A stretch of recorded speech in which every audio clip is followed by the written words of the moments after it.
You are looking live at the Conservative Party National Convention, where tonight Pierre Poilievre will make his pitch to members on why they should keep him as the party leader. Poilievre's speech will be followed by a vote on his future.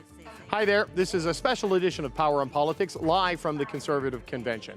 I'm David Cochrane in Calgary, where party delegates will finish casting their votes over the next few hours. The question on the ballot: do you think Pierre Poilievre should stay as leader of the Conservative Party of Canada? For many in the party, the answer is a clear yes. Oh, I think he's going to do extremely well. Sounds like it's going to be a strong result. All the delegates that I've talked to very strongly support him. We are united. United for Pierre. I think he's going to do fantastic. I think it's going to be very positive, very united behind our leader. I think he's going to do outstanding.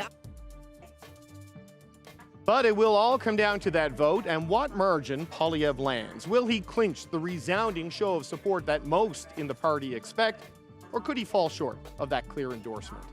We have a lot on the go here today. We're going to hear from Conservative MPs. We're going to speak with Pierre Poilievre's new campaign manager, and we'll get lots of analysis from our party insiders and CBC reporters here on the convention floor in Calgary. Well, let's kick things off here at the convention with two members of Pierre Poilievre's caucus. Joining me now is Michelle Rempel-Garner, the MP for Calgary Nose Hill and the Conservative critic for Immigration, Refugees and Citizenship, and Adam Chambers. He is the MP for Simcoe, Northern Ontario, and the Conservative critic for International Trade. It's good to see you both. It's awesome. Thanks for being in Calgary. It's warm here. It's good. It is a heck of a lot warmer. That Chinook weather is lovely. Well, Michelle Rempel-Garner, let's start with you because well, you have the home field advantage as a Calgary MP. What do you expect to hear from your leader tonight? What do you think the people who are not already committed Conservatives need to hear from Pierre Poilievre? Well, I think he's going to talk a lot about his love for Canada, some of the principles and policies that we're putting forward to make life more affordable for Canadians. And, I think re-emphasize all of the points that has broadened our voter coalition over the last year. And I think that will continue to grow going forward. It's what you're hearing on the floor here, it's what you're hearing from delegates, and there's a lot of energy in the room. How do you think he has to address, Michelle, the issue of Alberta separation as it's bubbled up this week, right? Because it sideswiped the First Ministers a little bit. What do you think we're going to hear from your leader? Well, it's not a surprise to any Alberta MP. I mean, the reason why I run as a Conservative, one of the many, is because you haven't seen this type of unity crisis under a Conservative government. I was a Stephen Harper cabinet minister, and we always thought about how to bring regions together. The question you asked for me is really one for Mark Carney. The reason why you're hearing this type of sentiment is because there are a lot of people in Alberta who feel that over the last decade, the federal Liberal government has pitted Alberta against the rest of the country to the detriment of our national unity. So I think it's something that the Liberal government, Prime Minister Carney, has to take seriously. And for me, my job as an Alberta MP is to raise some of the concerns that are coming forward. If we're going to have a positive, united Canada that's sovereign, a strong Alberta means a strong Canada, and that's something that they have to talk about. So, Adam Chambers, I've only been in Calgary for a few hours, but the Conservatives we spoke with coming in here and around and leading up to this, they expect a pretty good number in the vote for your leader tonight. We'll get to that in a second, but what do you think we're going to hear from him? Not for the delegates here who are very happy with Pierre Poilievre, but to the rest of the country that are paying attention to your leader's next move. Sure, like Michelle, I would expect a strong, love for Canada speech, but let's remember one of the things that brought Pierre to great heights and success was the fact that he was constantly focused on speaking about the issues that people care about. Leading up into the next election, the past election, Conservatives ran the table on housing, on crime, on affordability, on spending, and on taxes.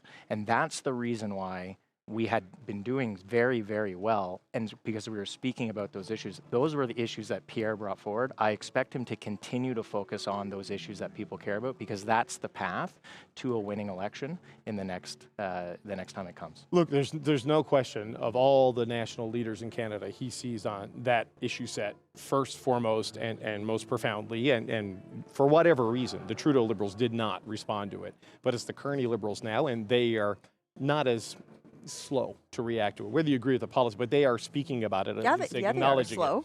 Well, they're acknowledging it, they're speaking to it. Yeah, but that's right? not action. I mean, like a can of coffee is $33. rent is high. Yeah. I mean, I'm sorry, they're not on it. They're not taking action. And what you're hearing tonight, and the reason why our movement is so strong, is that people expect action on these core issues. It is the promise of Canada. So, you know, you're talking about what you're going to hear from Pierre. It's what we heard in the House of Commons this week, saying, look, you know, it's the song, a little less talk, a little more action, right? And that's what we want to see out of the Liberals. But where I was going with it, Adam Chambers, is that the issue set has evolved beyond that since the election of Donald Trump, right? And we saw that in the last election. I mean, how do we expect, what do you want to hear from your leader on that one? Because it's a tough one. The Prime Minister gets the benefit of success with Trump or intransigence from Trump because it benefits him because of his position. How do you deal with the foreign policy issues? How does he deal with that tonight? Sure, there's no question. You have to talk about the president.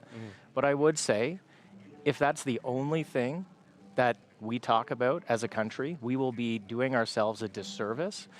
We had issues to deal with as a country before the president won the election. We will have plenty issues to deal with after the president is the president, that if we don't work on today, we will not have a strong, sovereign, united country. You've heard some of the concerns that Michelle has talked about, national unity.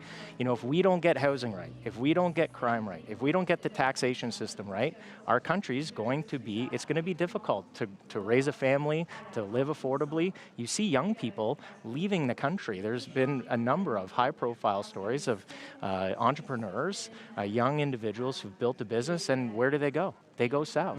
I mean, we got to make sure we're creating a country here that people want to live and want to stay in. And I think, you know, if we just focus on the president, we can't ignore him, there's no question. But if we just focus on him, I think we'll do ourselves a disservice in the long run. It's a yes and, though, thing, isn't it, Michelle Rempel-Garner, that you have to obviously focus on. The challenge of generational fairness is a profound one. I got 2 young boys. I want them to have the life I had or better, right? And it's something premiers, mayors, city councilors also had to get a bit more in the game on. But the foreign policy challenges the country is facing are pretty seismic, right? And the Conservatives need to offer a path on that too. I look at it differently. I think the Liberals really want the ballot question, whenever the next election may come, to be the current American president. And that's because, you know, you talk about your kids. There are reasons why we're questioning if they're going to have the same path to prosperity that you do. Sure. And a lot of those reasons lie in a decade of failed Liberal policies, but also a lack of action that we've seen from Prime Minister Mark Carney over the last year. You know, he ran on a campaign to to build at a speed we've never seen before in Canada. Well, where's the building? So, you know, for me, yes, you're right. Like, we have to talk about Canada's place in the world, but like, look, like, how are we building up Canada's military? Where's the action on trade? When are we putting a pipeline in the ground, or a shovel in the ground on a pipeline for energy security and energy sovereignty? So it's our job to make sure that those questions are being raised, that the government's being held to account, and that we're proposing, you know, common sense solutions to also address those issues and inspire Canadians as a government in waiting.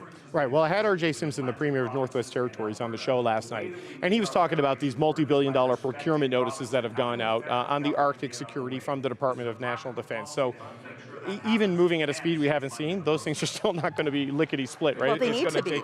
Sure, but you know, moving fast could mean a small number of years as opposed to a decade. No. Right? If Mark Carney's going to move at the speed that we've never seen before, then we need to move at the speed we've never seen before.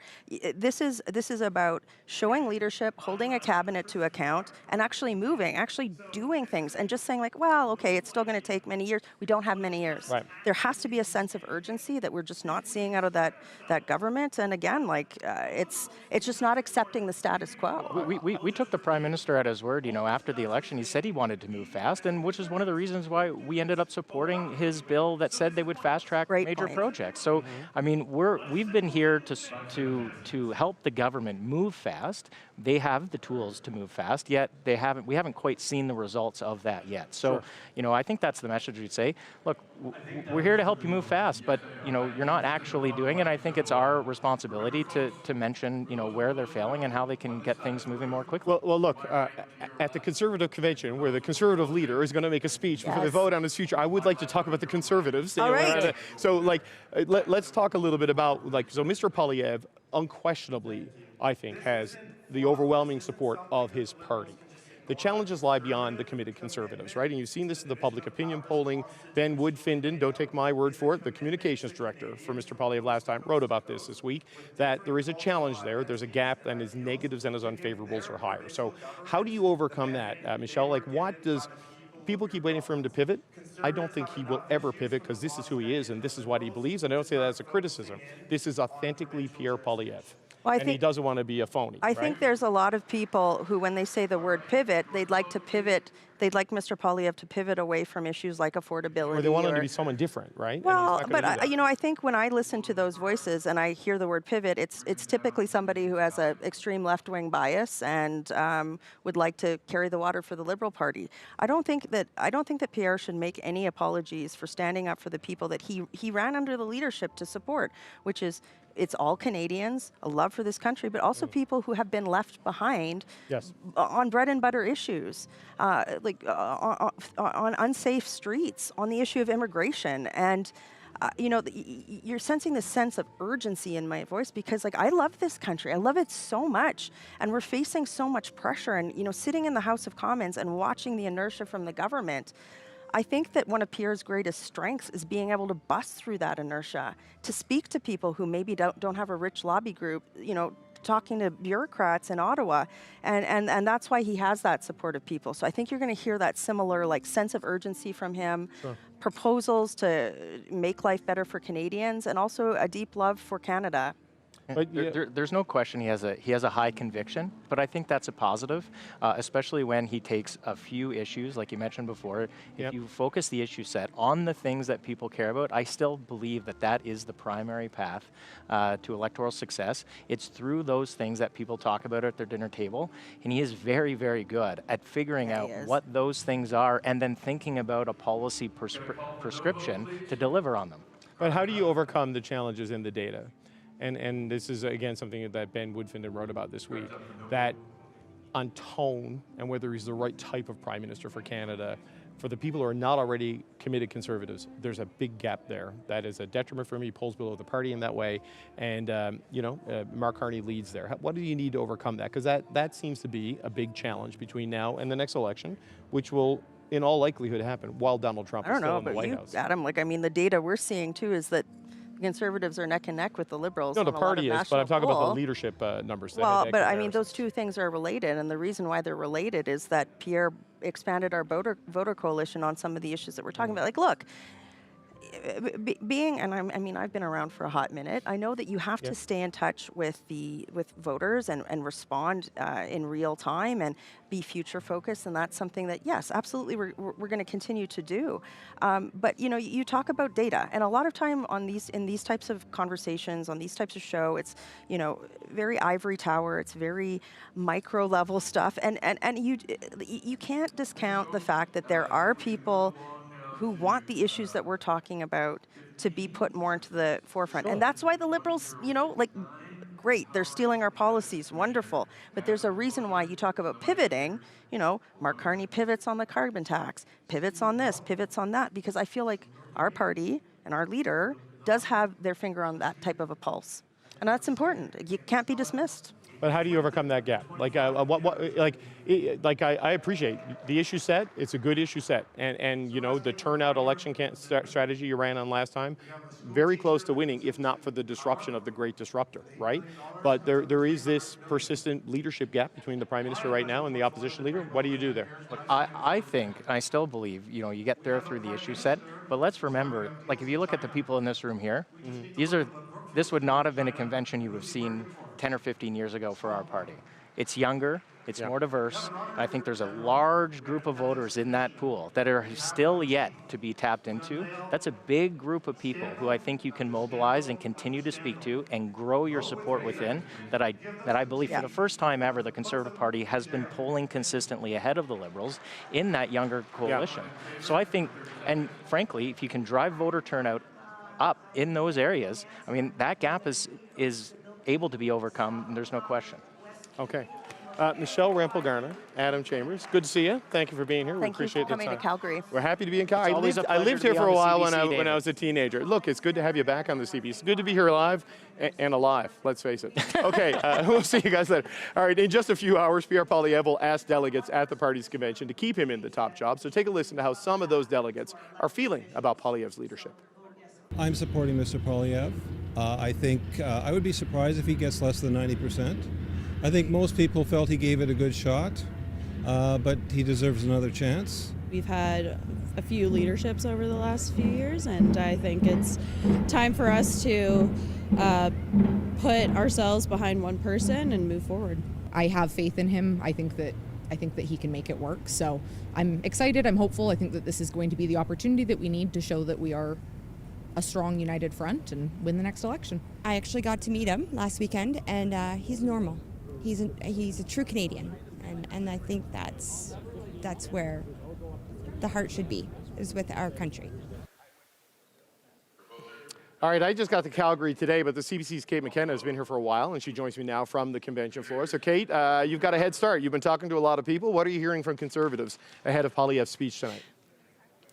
Well, I'm hearing from Conservatives that, Pierre Poilievre went into this speech like it was a make-or-break moment for him. He's been working on it for weeks. It's still not completely done, or it wasn't at least an hour ago. They're still tweaking it. He sees this as a very important moment in the trajectory of his career. In terms of themes, we heard some of them there from the MPs we were speaking with, but you can expect a lot of talk about unity, about how Conservatives win when they're unified. He'll be hitting on some of his key messages on affordability, on crime.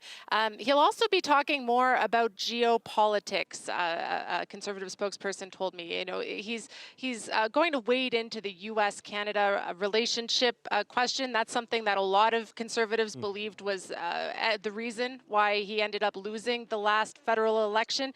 And we got a little bit of window into what some of the conversation will be last night at the opening ceremonies, where they talked a lot about how they did make gains in the last election. So all of this follows months of phone calls that Pierre Poilievre made to different members of his party, looking for feedback, looking for response to how the campaign went, and him trying to kind of put some of that feedback into the future of the party.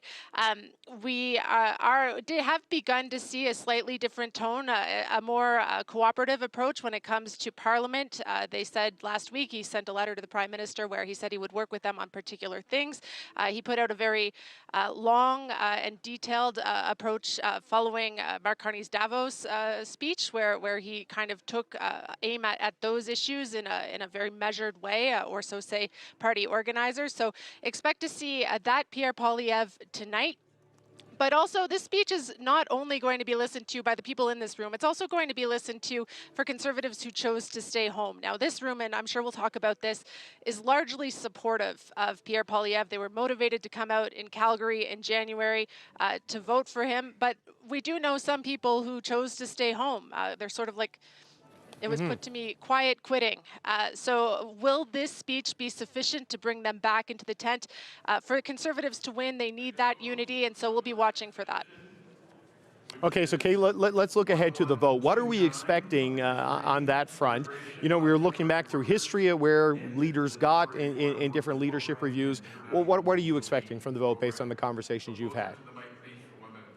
Well, it's clear that this room is supportive to Pierre Poilievre. The party told me there's more than 6,600 delegates. We don't have a regional breakdown of that. One of the things we were kind of looking at coming into this, is it going to be, mostly Westerners, given the location of this? We don't really have a breakdown, but I have spoken to people from across the country. Organizers have told me that they think he's going to easily clear 80%, maybe closer to 90%. We know Stephen Harper, who was the last one to go through this process in 2005, got 84%, so that's sort of the unofficial benchmark. But as I mentioned, these are mostly motivated supporters who flew here in January. We also know that there have been months of efforts within the party, led by Hamish Marshall, led by MP Arpan Khanna, to, get delegates who might be supportive to Pierre Poilievre. And as far as we know, and we've talked about this on the show before, there is a broad-based support for Pierre Poilievre within the Conservative movement. I don't know of anybody else who is actively organizing against him at this time. So he is expected to pass this with a wide margin. But, you know, people I've been speaking to here have a wide range of views of things that could be done differently. They say that they like Pierre Poilievre, they like the gains that were made in the last election, but they would like to see some tweaks. We heard, for instance, a number of people saying they're happy to see Steve Outhouse, Conservative organizer, who's going to be the next campaign director. I've heard from people that they're happy with this more cooperative approach he's taking to Parliament. Also, you know, hearing from a lot of grassroots members that they want to see EDAs, so electoral districts, have more power when it comes to nominations. These are all things that are top of mind here, and, you know, even if he gets a very high percentage, these are things he's going to have to take with him as he continues his leadership. All right, Kate, thank you so much. And it's good that you mentioned Steve Outhouse. He's going to be the next guest here on set. That's the CBC's Kate McKenna. And joining me now is Steve Outhouse, the Conservative campaign manager. Steve, it's good to see you, man. Good, thanks for being here. Obviously, well, you got a lot riding on this vote tonight, too, with Pierre Poilievre. What's your expectations of where things stand? It seems from everybody here, it's going to be a pretty high score. Yeah, I mean, we'll see what the final count is, but definitely it's been a very supportive room. I was connecting with a lot of people so far during the convention. There seems to be a lot of support from Mr. Poilievre, and we're really thankful for that, and we'll look forward to seeing the result later. It all doesn't end today. It really kind of begins today and tomorrow, right? Once this is put to bed and you get ready for the next election. The election. How soon do you think you're going to face that particular challenge? Yeah, well, I think obviously if the Liberals would like to call me and tell me what they're going to do, I'm happy to take that call, but I think right now there's a lot of things that would be appealing for them to try to go soon. It's still early enough in the mandate. There's not a lot that they can say, well, we're working on this, we're working on that, we're looking for a renewed mandate. I don't believe that's necessary. They just got a mandate to govern. But, they're going to make the decisions on that, so we'll see. We were talking to Adam Chambers and Michelle Rempel-Garner off the top of the show, and in the good message discipline that exists in the Conservative caucus, bringing it back to affordability, bringing it back to crime, bringing it back to housing. Undoubtedly, a core issue set you're going to run on. Mm-hmm. But there's that larger issue set of Donald Trump, the disruption and foreign affairs and geopolitics, where you kind of can't control it. Mm-hmm. How do you prepare for that after the sideswipe a year ago? I think with every campaign, first of all, campaigning is difficult. There are a lot of things that are outside your control in any given day. So yes, you do need to look at what you can control and what you can't. Timing is one of those things that we're not going to be able to control. And there are some broader, global forces like Mr. Trump that, get up every morning and just decide to, get on the Twitter machine or whatever. But, here we go. So, we're going to be ready to go. Whatever the decision is of the Liberals, whether they call this or not, we'll be ready to go. How do you even prepare for that? Because I don't know when the next election is going to be, but even if it were to sort of run the normal course, Trump still has 3 years in office, right? It's almost 1,100 days still to go. So he will overlap with the next campaign. So undoubtedly he'll be an issue in the next election. That's the reality. We don't get into these elections to, because they're easy. We're working to try to form a government, conservative alternative to the Liberals, one that will focus on affordability, housing, all those things that, you've referenced already, in crime. And, if Pierre Poilievre is Prime Minister, then he will rise to that occasion and meet on the world stage as well. I'm confident of that. So the last election, a remarkable vote share, 8 million voters, around 40% of the vote, growth in seats, but it became a binary election. It essentially became between two choices. Now, the NDP will pick a new leader by the end of March. Yeah.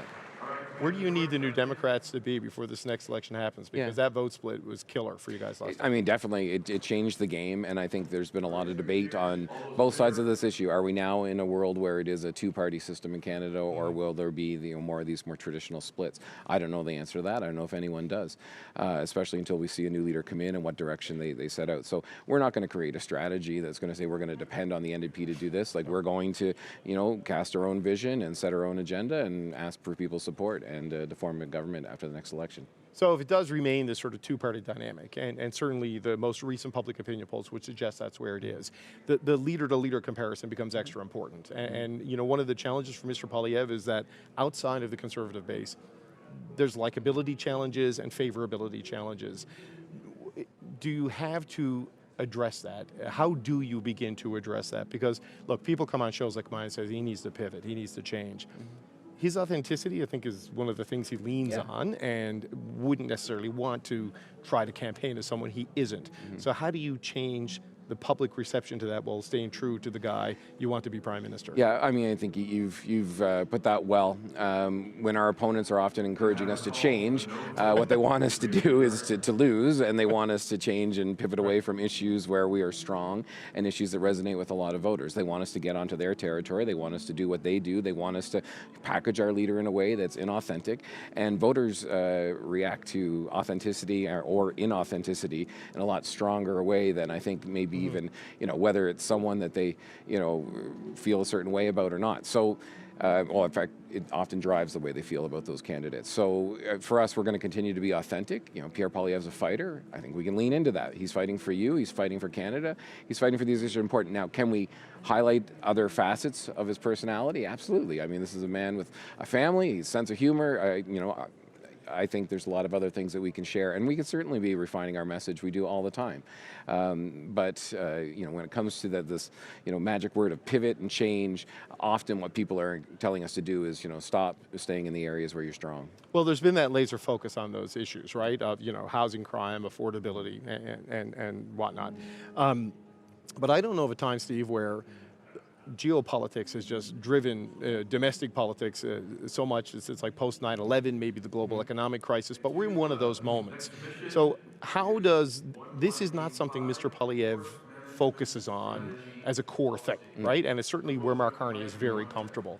Do you just keep doubling down on the core issues that was the issue set, or does he need to expand and grow into more of a foreign policy leader as well? Well, I think it's a both and. I mean, you can't abandon these issues that affect the lives of so many Canadians. I mean, that is really, and we continue to hear that over and over again. So we're not going to get away from that. Are there areas that we can build on the other thing? I mean, the Liberals, we can argue, have the exact inverse, problem where, sure, Mark Carney stepped into that moment. We all acknowledge it, where he came in and a central banker and played this role and is now enjoying kind of going around the world and having events and all these things. But 11 years into a Liberal government, where are we on affordability? Where are we on crime? Where are we on housing?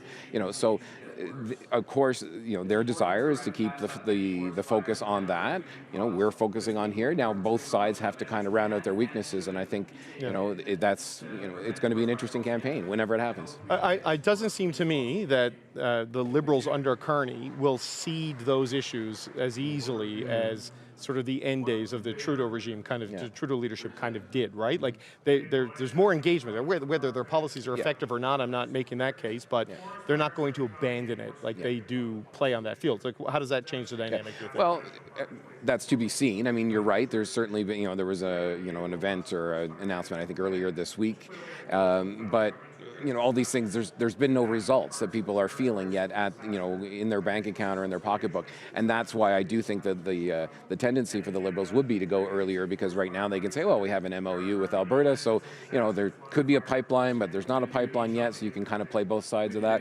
And ditto on these other things about cost of living, where, he can also try to ignore that the Liberals have been in power for 11 years and sort of say, I've only been here for less than a year, and we're launching this and starting that, and it's got to take time to have effect.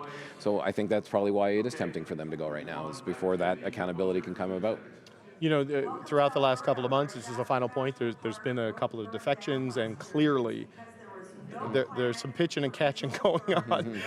Do you think that is stabilized now? Do you think you're at a point where you've gotten to the convention, the leadership vote is going to happen, things have calmed down there, or is it just, who knows? I would never predict that. Politics is politics. You know that it's completely unpredictable, and so we'll see what's going to happen. I mean, I know that myself, I know that the leader, I know that the team, the Conservative team that's ready to go into this election, we're going to be focusing on the campaign, we're going to be getting ready, and we're going to be working with everyone who wants to win the next campaign. It's been 20 years since a Conservative leader has had to face a review vote like this. Stephen Harper in 2005, 84% he got. Also, the only one of two opposition leaders to lose their first election and become Prime Minister in the next election. Harper in 2004, it was Wilfrid Laurier, but politics has changed a lot since then. A smidge. Do you think Mr. Poilievre exceeds the Stephen Harper number in this? I'm not going to predict a number. Does he need to, do you think?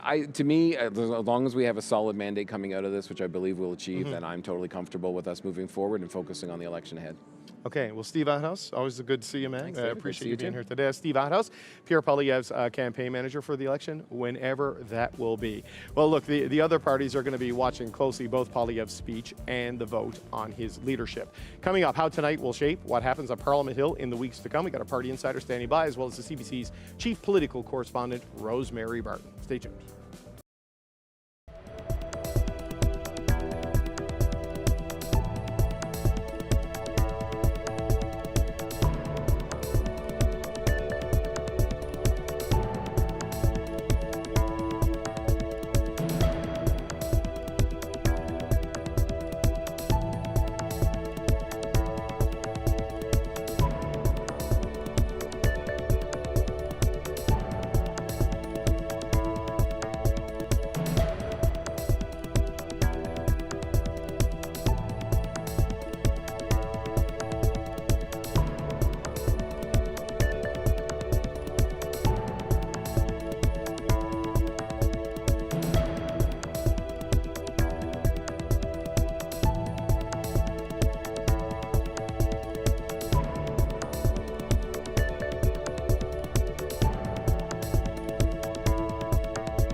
CBC.ca.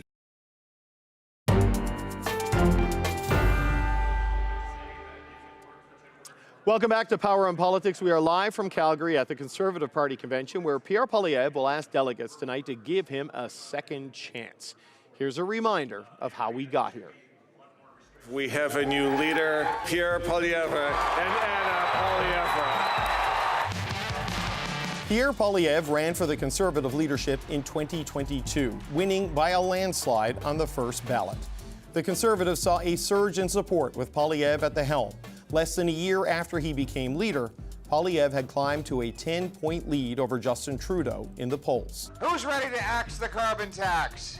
The party also saw by-election wins, including flipping 2 Liberal seats. We're gonna bring it home! By all accounts, the Conservatives were riding high, now up 20 points over the Liberals. Poilievre was on course to win the next election and become Prime Minister. I intend to resign. But that all changed when Justin Trudeau stepped down and Mark Carney stepped in. Who's ready to stand up for Canada with me? The Conservatives lost their commanding lead in the polls and headed into the federal election neck and neck with the Liberals. The results of that election were disappointing for Poilievre. The Conservatives did not form government, and Poilievre lost his long-time Ottawa area seat. If you told me that we would get 41% of the vote and still not win, I would have said, you're crazy. Forcing him to run in a summer by-election in Alberta to get back to the House of Commons. Please forgive me for my late arrival. Things haven't necessarily gotten much easier for the Conservative leader. In the fall sitting, 2 Conservative MPs crossed the floor to the Liberals and one quit politics altogether, which has spurred questions about whether Poilievre is still the best person to lead the party. It's time now for our party insiders. We've got Greg McEachern. He is a former Liberal ministerial advisor. Melanie Richer is a former communications director for the NDP. And here with me in Calgary is Fred Delory, former Conservative national campaign manager, and Rosemary Barton, the CBC's chief political correspondent. So we're spread out across this great country, Fred. Let's start with you. What do you expect to hear from Pierre Poilievre tonight? What do you think people who aren't committed Conservatives need to hear from Pierre Poilievre tonight? Yeah, look, I think his speech is going to focus a lot of what he's accomplished and what he has done over the last number of years. We've seen record fundraising for the party. We saw over 40% of the vote in the last election. We added 20 new seats. I think he's going to hit a lot of those points. He's also going to talk about the issues in front of us as a country.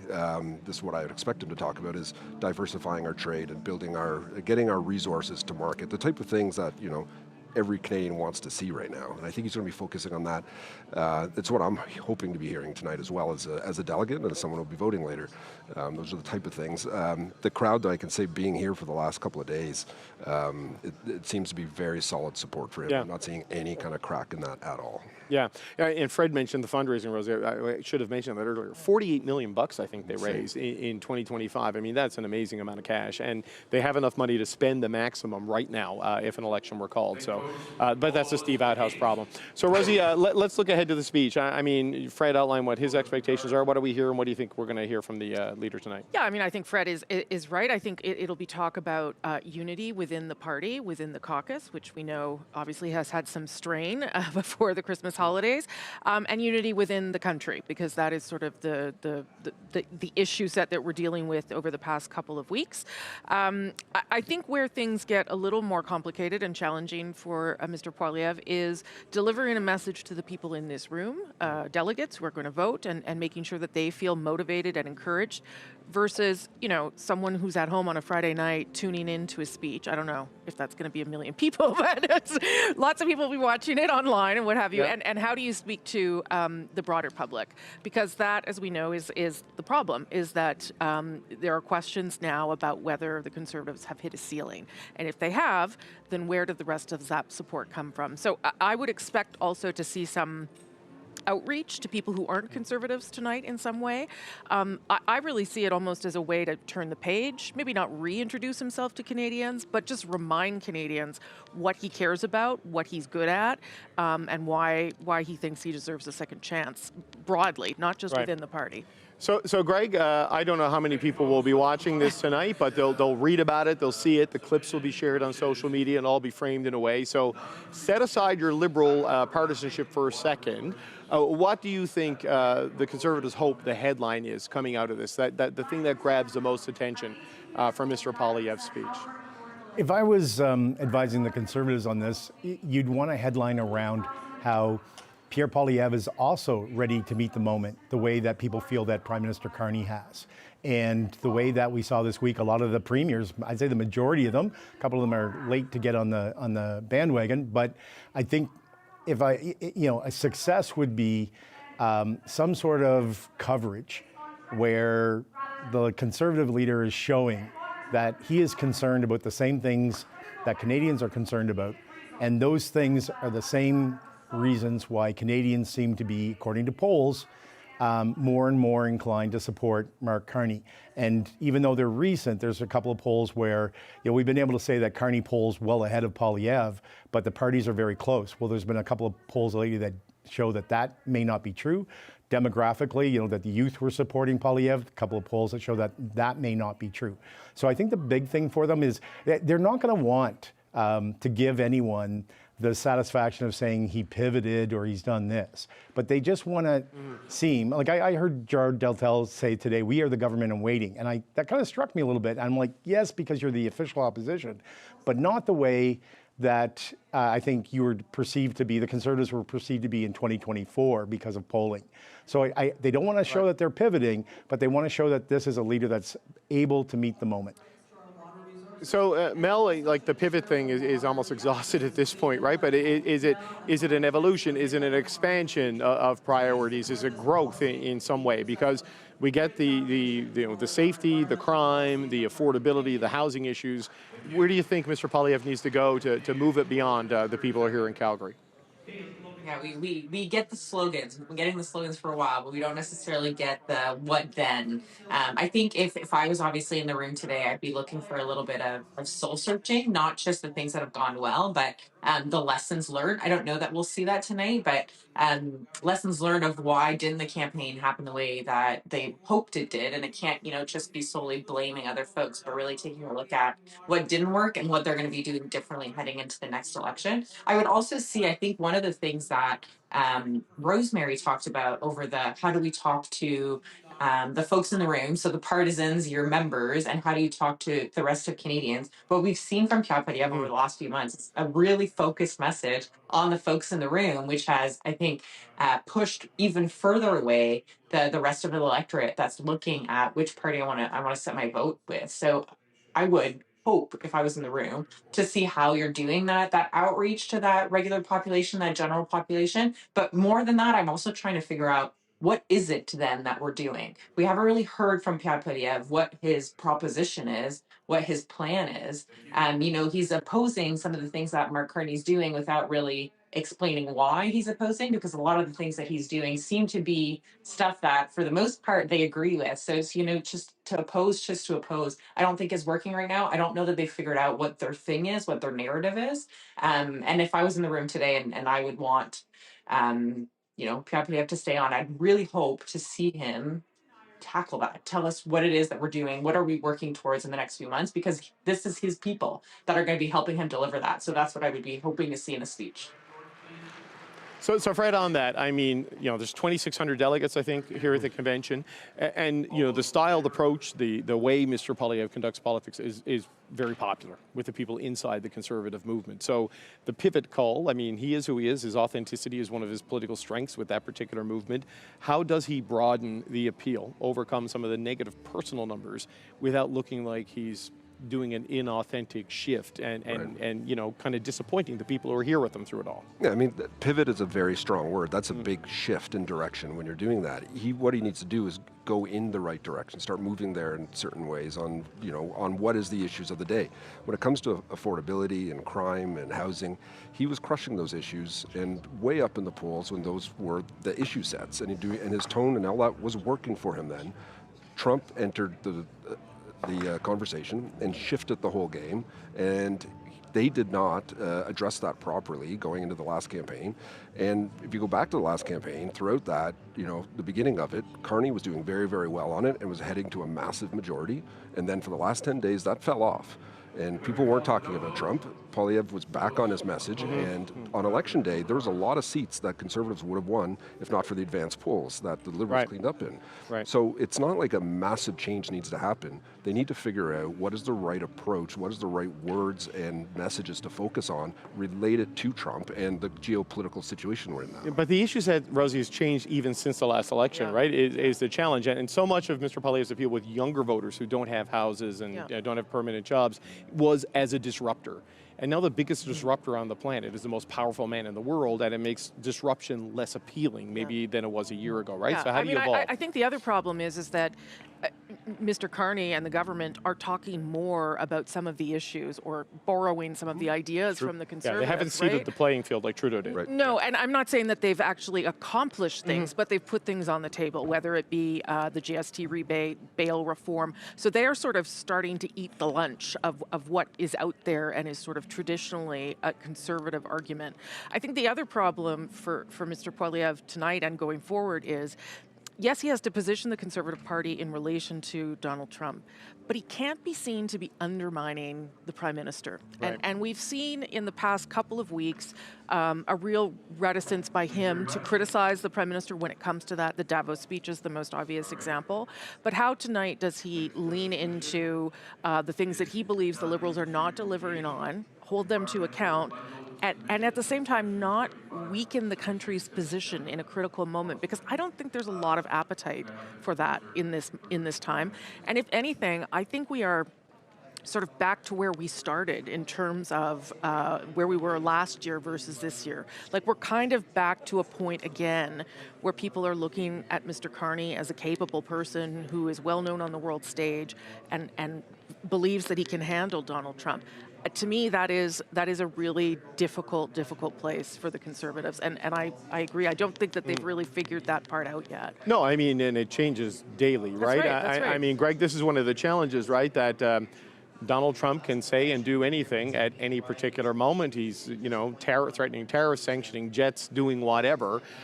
This benefits Mark Carney in a profound way, because if Trump is unreasonable, people look to the stability of Carney, and if Carney gets something with Trump, then he obviously delivered on it, right? It's a tough spot for an opposition leader to be in right now. Yeah, and they on that issue, but also the thing that Rosemary just mentioned about where Conservatives claim that the Liberals are stealing their ideas.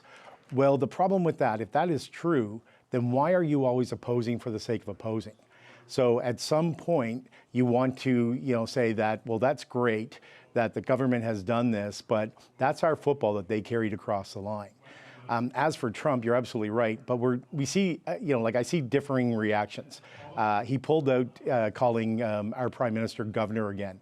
Well, that's old. He did that for Trudeau. Everybody just, who cares?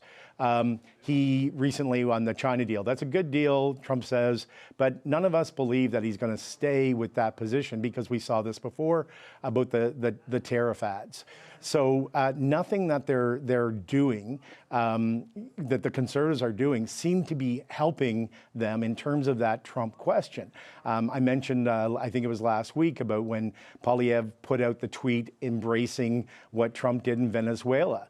The way it was worded, how quickly it was. I know senior Conservatives that were not happy of why ahead of the convention the leader was trying to do something where he would embrace Donald Trump. I can't even believe that they put this convention around the same time as the opening of the Melania documentary. Perhaps that, is signaling a shift. Yeah. Plenty of seats available at that one. Not here. They've got a pretty good crowd here at the Convention Center in Calgary. Mel, your thoughts on that one, just how to navigate the constant, foreign intrusions into the domestic political issue set, and sort of the challenge that you face as a structured, disciplined, message-focused guy, and boom, you keep getting sideswiped by external events. But what's funny, we talked a little bit about his tone and how his tone was working when the issues were cost of living and not necessarily Trump. I think his tone was working because people were angry. I don't even think it was necessarily because of cost of living. I think it's because people were mad. People were mad, and Pierre Poilievre is the kind of person who can tap into that anger and, make people madder. I think even though we're still seeing in polling that cost of living is the primary issue that folks are concerned about, in obviously relation now or in response to Donald Trump, they're not angry. They're scared, they're worried, they're not sure about what comes next. And Pierre Poilievre's tone can't tap into that. And the reason that he has a hard time tapping into that is because it just seems like he can't necessarily be serious, or can't help but to take the shots, or can't help but it's like he can't help himself but to criticize or to make a snide remark or whatnot. And that impression that leaves with people won't just go away, even if the issues evolve. I can't help but think of last week when we had that speech in Davos from the Prime Minister, the amount of folks in my universe who usually vote blue, who voted red this time, who said, wow, I wasn't sure, but thank God our Prime Minister right now isn't Pierre Poilievre, which is kind of... It's something to hear when so many people were ready to cast their ballot for him in the last election. So I do agree that you're having to respond to issues that aren't necessarily in your control. There are ways though to fit the things that you're strong on in that issue set, even when it's not in your control. But I think the real problem is his tone. Is he's the kind of person that can tap into that anger, and folks don't have the capacity for the anger as much anymore because they're really worried about what's happening. So when you're worried, you want solid or somebody you can trust to manage it. And I think that's what the Prime Minister has done really well. And to Rosemary's point again, the defense still on the issues that the Conservatives are good on or traditionally better on is even more so taking away some of the capacity of Pierre Poilievre to be stronger on those issues when people are paying less attention maybe to what's happening with the president. So Fred, just on that, with the speech tonight, this is going to be Mr. Poilievre's first big speech since the two speeches that the Prime Minister gave in Quebec City and in Davos, right? And, Davos, a big hit globally, some criticism here for provoking the U.S. The Quebec speech, the sovereigntists have seized on that a little bit. But the tone of Mark Carney's speeches were pretty consistent. Mel touched on the tone challenge that Mr. Poilievre has. This shows up in some of the polling data. What kind of a tone does he have to hit tonight or strike tonight, knowing that it's not just the 2,600 delegates in the room watching it? The word tone, it's hard to describe or mention and how you can change that.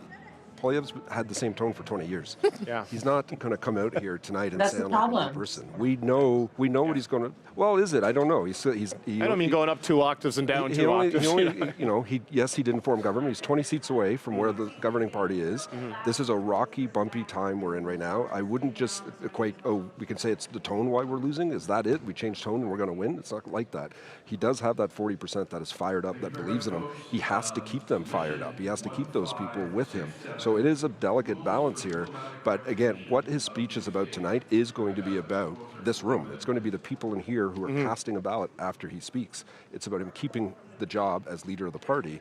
That's what he's focused on. Now, yes, other Canadians are watching, 1 million, maybe 2 million. There's going to be people tuned in, but what I think he's going to try to do is win this room, because you need to live to fight another day, because if you fail here, if you don't get that percentage that is acceptable, then the game's over. Totally, and we're going to look at that in just a second. But just what I mean, Fred, is like you do see in the polling data, like does he strike the right tone to be a prime minister? You know what I mean? Does he, is he likable? Does he, this is something, and Ben Woodfinden wrote about that this week, that this is one of the challenges. These aces with the Conservatives, the accessible vote, it's like underwater compared to Mark Carney, right?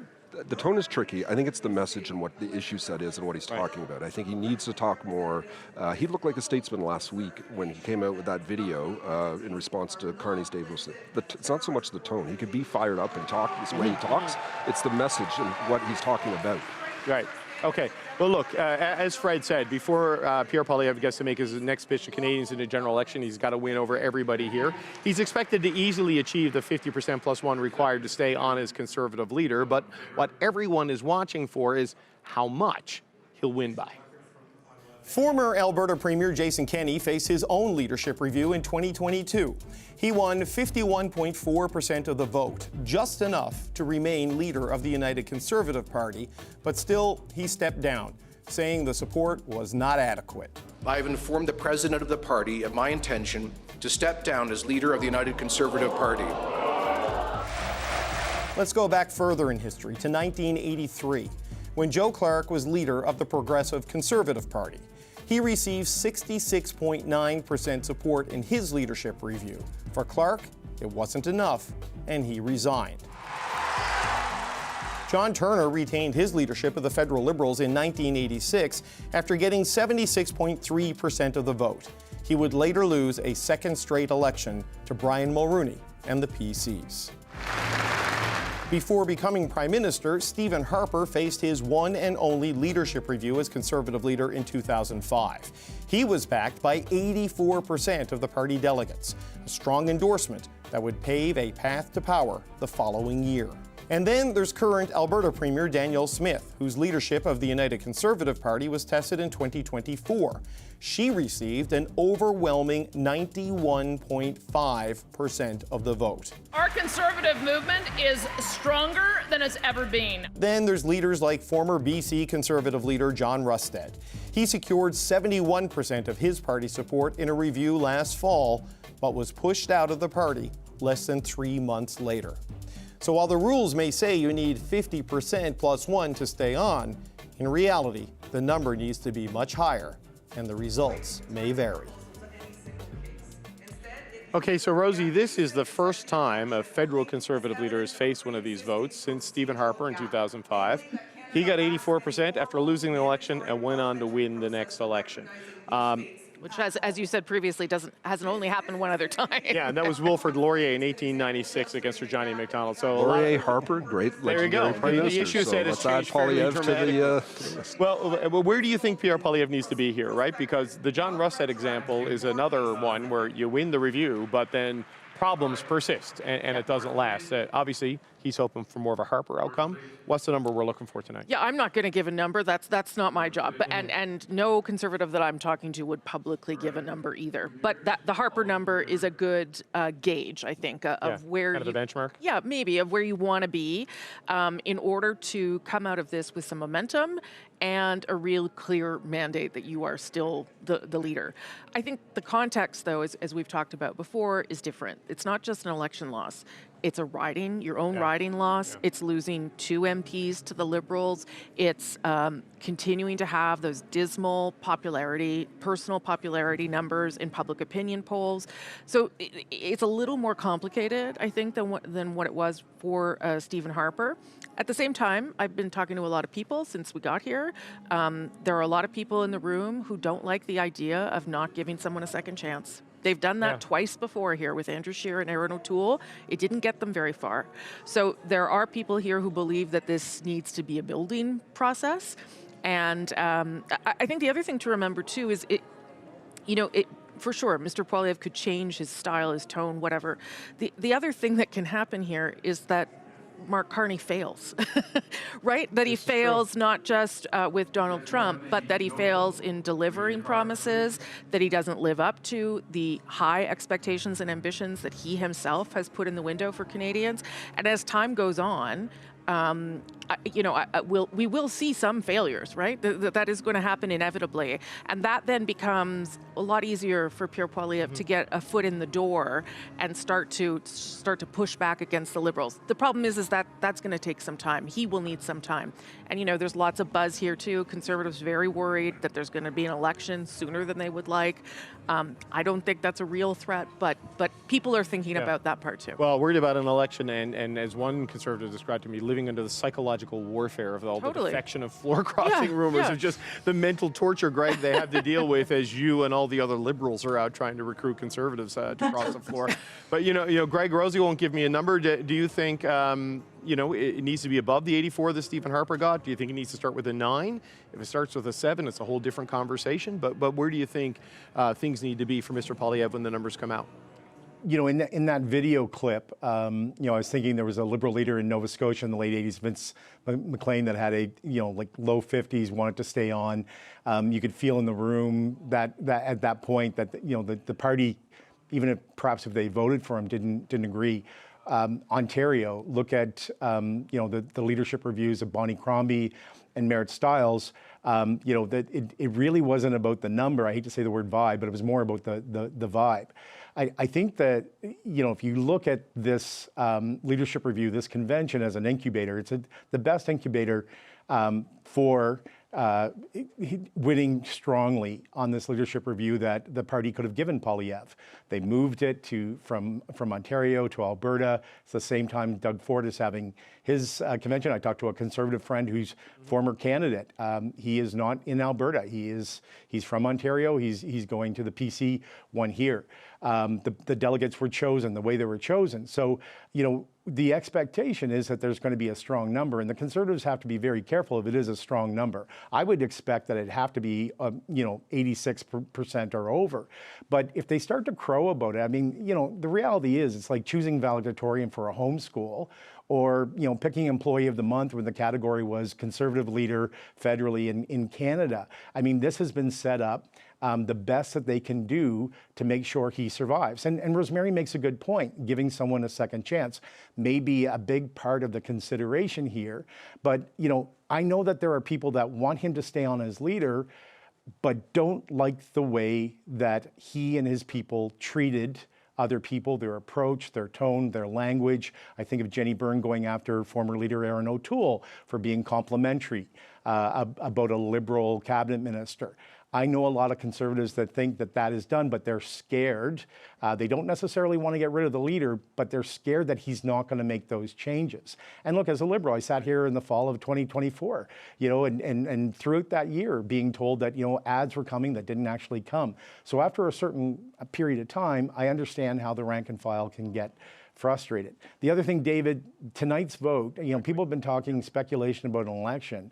I think from the government's point of view, they're waiting to see what happens tonight and then tomorrow and then Monday and Tuesday. What is the impact of what is the vote and what is the impact on Canadians when they see that Poilievre, assuming he gets to stay, and then, in terms of some caucus members. Right. So, Mel, Greg's, some of Greg's point aside, Mr. Poilievre got 41% of the vote, the highest since Brian Mulroney's big smashing win in 1988. They grew the number of seats. They've locked in a younger cohort. So there are successes to build upon. His personal failures as national leader and in his seat are demerits on that record. But there's no sense they're going to change that direction, at least in the person in the job. So what number do you think you need to see, or you expect to see here tonight that would kind of be a comfortable one for the Conservative leader?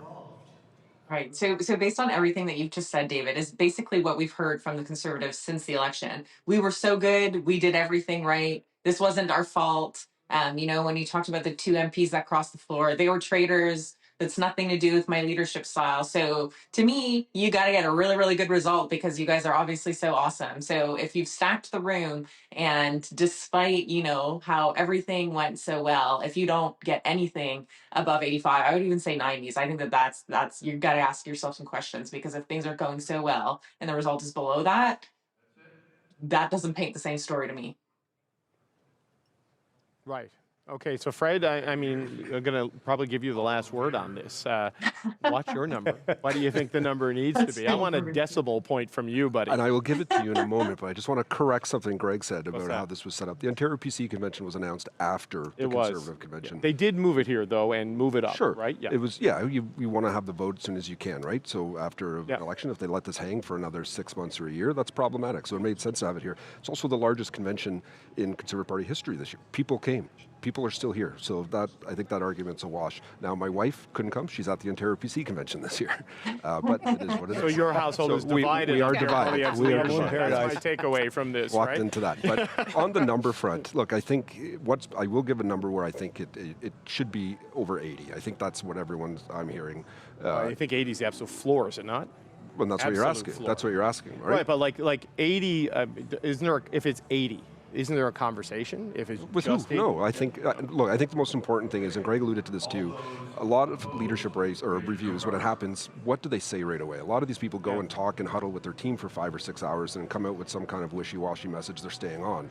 I think whenever that number comes out, if it's plus 80, he needs to come out super strong and say, I'm staying. And just make it very clear and have his supporters to come out and do the same, which I think is going to happen wherever the number is. I'm not worried that it'll be anywhere below 80. If it is, though, that's a troublesome number. But again, been around here for a few days, not hearing any real rumblings at all about this. So I ask this as a devil's advocate question, because given the considerations that it is in Calgary and the Ontario Conservative Convention is happening at the same time, and that's where some of the friction has been, to be really candid, inside the Conservative movement. I was looking at these circumstances. The number might start with a 9, given the circumstances, like 90 plus, right? It probably will. That be where it is? Probably will, but I don't think it has to, is what I'm saying. I don't think he has the support of caucus. You know, when the floor crossings happened, there was all these rumblings of 12 to 15 MPs may not be happy with him. That's a pretty small number of 140 plus member Well, caucus. in the Conservative caucus, as you would well know, it can be bigger than that pretty quickly, right? Well, after a loss. Yeah. But there was, you know, the main organizers, the most aggressive communicators, the strongest folks in caucus are all Poilievre people. Yeah. So there's no movement against him here. There's no one working against him here. So I just, you know, I do think it'll be in the 90s, but I'm not saying it has to be. Gotcha. Quick last final thought, Rosie? No, I'm excited now. I didn't know it would be in the 90s. That's what we'll see. Well, we'll see. I mean, the Fred Delory decision desk always comes in strong for the Conservatives, so, you know, we rely on it. Gang, it's good to see you, even if it is remotely on this Friday. Greg McEachern, Melanie Richer, and Fred Delory, and Rosemary Barton. Our chief political correspondent is going to be back at 8 o'clock Eastern tonight to host more special coverage of Pierre Poilievre's speech, and we'll be back. Well, thank you very much. I appreciate the promotion. We'll be back tomorrow morning as well with analysis of the result of the big vote, but there's still lots more to come here on this special edition of Power and Politics. Coming up next, Conservative MP Scott Aitchison joins me from the convention floor to talk about Pierre Poilievre's speech and the high-stakes leadership vote, so stay right there.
Welcome back to a special edition of Power and Politics, live from Calgary at the Conservative Party National Convention. Soon, party delegates will finish casting their votes on the future of Pierre Poilievre's leadership.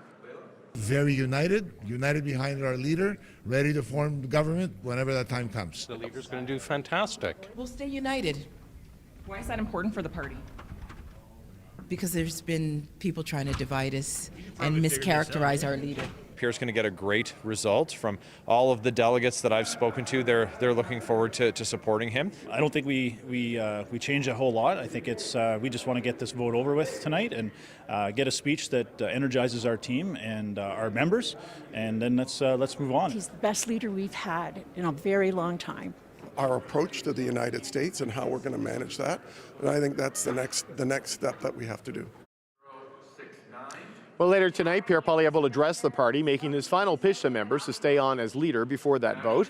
Ontario Conservative MP Scott Aitchison is one of the people who will be voting, if you haven't already voted, and he's here with me now. Scott Aitchison, good to see you, man. Good to see you. Thanks for having me. What do you expect to hear from your leader tonight, and what do you want to hear from your leader tonight? I expect Pierre will deliver a fairly rousing message to one of the largest conventions I think the party's ever had, to encourage people to stay engaged, stay involved. It's no political party happens without a lot of volunteers. You know that, and there are more people here than we've ever had, and they're engaged. They're keen.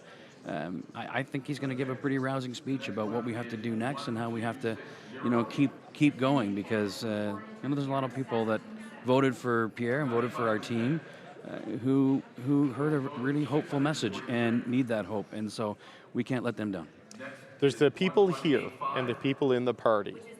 And then there's Canadians who might consider voting Conservative for whatever reason didn't and may not. What does he need to say to them tonight? Is that a conversation that has to begin at this particular speech? No, I think he will continue to speak to those Canadians. There's no question that there was a major shift that happened before the last election, but I think that that election was won by Prime Minister Carney based on a lot of promises and a lot of hopeful talk. It's been a year now, and there's an awful lot of hopeful talk still.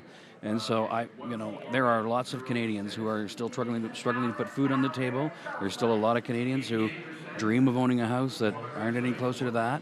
I think Pierre and our team will continue to talk about those affordability issues, the everyday issues that millions of Canadians are facing, and make the case for why his plan, our plan, a Conservative plan, will actually deliver results for them instead of more photo ops and more promises. Look, you guys as a party were on the housing issue, the affordability issue, the crime issue, and making it a front of the store agenda item, yep. and the Trudeau Liberals just were not there.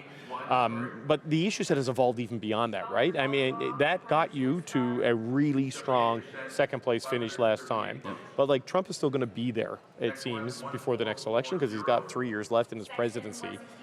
You got to find something to say on that, don't you, as a party that will land with Canadians with the contrast with Carney? Well, what I think is important to remember about Donald Trump is that, the things that, he's saying that are causing all kinds of angst in our country, there's an awful lot of things that we can do right here at home to simplify the process to get a building permit, to make it easier to get a mine open, to get it easier to get our resources to market. If we actually took care of our own house and made sure that we were able to get things done in this country, we were able to attract investment in all these different sectors. Right now, it's just too difficult to get things done in this country. I call it paralysis by process. It takes too long. It takes too long to get a building permit in this country. It takes longer in this country than any other country in the OECD almost. Right. That's crazy. And if we got some of those things sorted out, if we streamlined things, got our country moving again, I think Donald Trump has been about a wake-up call for Canadians. We need to get those things done. And frankly, that's not something that Mark Carney's talking about. He's talking about trying to create new trade relationships. And I haven't seen a lot of those yet either. Well, I mean, those things have started, right? I think you've got the tariff lifted on canola. And I think you would probably agree with me. Yeah. You'd probably agree with me, David, that's great that those have started. Sure. But people are still lining up at food banks in record numbers, and we need to help those folks. There's no question. But also, a lot of the issues you talked about there, the paralysis of process, that's not just the federal government. It's all levels of government, absolutely. Yeah, in fact, we talked about this before. On housing, it's almost mostly provincial and municipal. Yep. But the issue is, yes, take care of the domestic agenda, take care of the internal agenda. But there is still the foreign agenda, and that's going to be there. And in a moment with a guy like Trump, the question of who do you want to be Prime Minister becomes a more important one, and Mark Carney has a big advantage over Pierre Poilievre on that one right now. So what does Pierre Poilievre need to do to close that gap, to narrow that gap. I mean, people talk about pivot. He is who he is. He's got his issue set. He's got his, he is an authentic guy, and he's going to stay that way. But there could be some growth and evolution. What do you want to see there? Well, I think Pierre's already doing what he needs to do. He continues to focus on those issues that affect Canadians' lives today. And I think, I think that as time wears on here, people are going to see that the issues that were affecting them, the 8 million something people, the huge number of people that voted for Pierre's hopeful message, are still going to be looking for some results, and they're not going to be there. And so I think there'll be more people in this country that recognize that Pierre has a great plan to actually make life more affordable, to get this country moving again, and by frankly doing that, that can address an awful lot of the problems that we have. We are, we're beholden in many ways to what the Americans want us to do, and if we can streamline things in our own country, make it easier to get things done, we'll be able to attract capital to this country and get things going again, get mines open again. It takes too long for these things, and those are the kinds of things that are going to make Canadians wealthier and eliminate the need for as many food bank trips.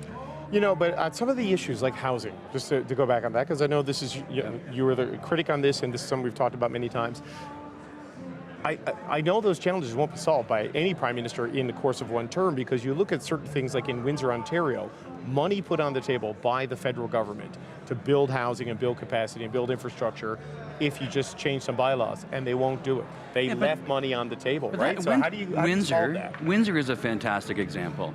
Windsor is an example where you had a federal government that actually demanded some ideological tools that the city of Windsor employ. It was fourplexes as of right everywhere, as if this is some kind of a silver bullet. There's nothing wrong with fourplexes, but the city of Windsor actually came back with an even better plan that would have permitted even more housing to get built. Fourplexes as of right around the university, and even higher densities around transportation nodes and hubs and that kind of thing. Their plan would have delivered more housing units than what their target was set for them, and they got turned down because they didn't meet some ideological test of the Liberal government. The Housing Accelerator Fund has been an ideological tool. From my perspective, you look at the City of Toronto, where they got $471 million based on doing these ideological things like making sixplexes as of right everywhere in the city. Then they didn't do it. They only made it available in 9 of their 25 wards. And the only penalty was to lose $10 million. That's 2% of their funding. Right. And so in the meantime, they've raised development charges, they've made it more expensive, and it's harder to get a home built than ever in Toronto, and they still get money from the federal government. The Housing Accelerator Fund is a bit of a joke. There's no consequences for it. Okay, so if Pierre Poilievre is going to solve those problems as Prime Minister, he needs to get through tonight and then win the next election. The last time a Conservative leader faced a vote like this, it was Stephen Harper in 2005. He got 84%. Is that the benchmark by which to judge tonight as a success or failure for Pierre Poilievre? Where do you think he'll be? Where do you think he needs to be? I am quite convinced that Pierre will have an overwhelming victory tonight. I've talked to lots of delegates. This is one of my favorite things. As you know, I'm a bit of an extrovert. I love meeting people and chatting with folks, and it's like a reunion here. And everybody is so positive.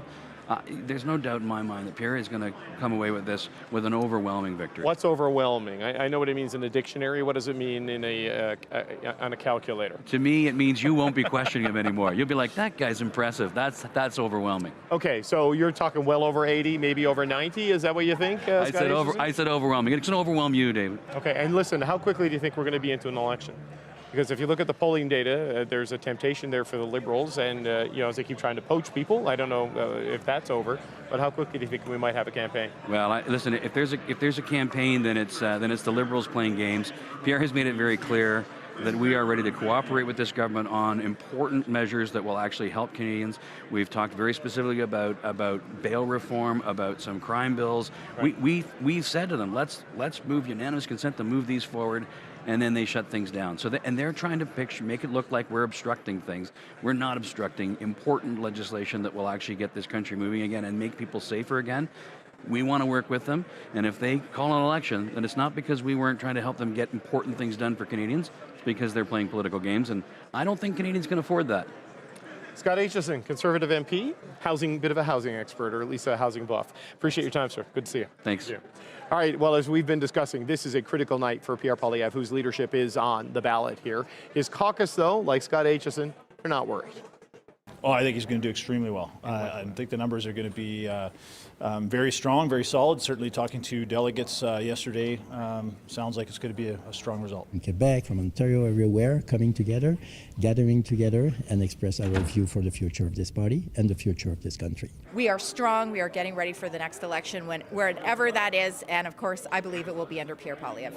Well, he's standing up for Canadians, while the Liberals have gave us the highest food inflation in the G7. He's done a good, fabulous. Absolutely. We are united. United for Pierre, right there. So there is widespread expectation that Pierre Poilievre will clear tonight's hurdle, maybe fairly easily. The margin of victory, though, could ultimately decide his future. And Catherine Cullen joins us now. She is the host of the CBC podcast, The House. Catherine, not surprised to hear the MPs there voicing support. If one of them didn't, we'd have a very different show tonight, probably. What are you hearing about the vote tonight? Yeah, I mean, a lot of conversations about what that number is, and it is tough to say. I mean, there are some things to consider in all of this and the context around the number, whatever it might be. When you talk to MPs, various folks here, I keep hearing over and over again about the young crowd, the new delegates. There are a lot of new faces at this Conservative convention. I think that is because a lot of these new faces were brought in as delegates.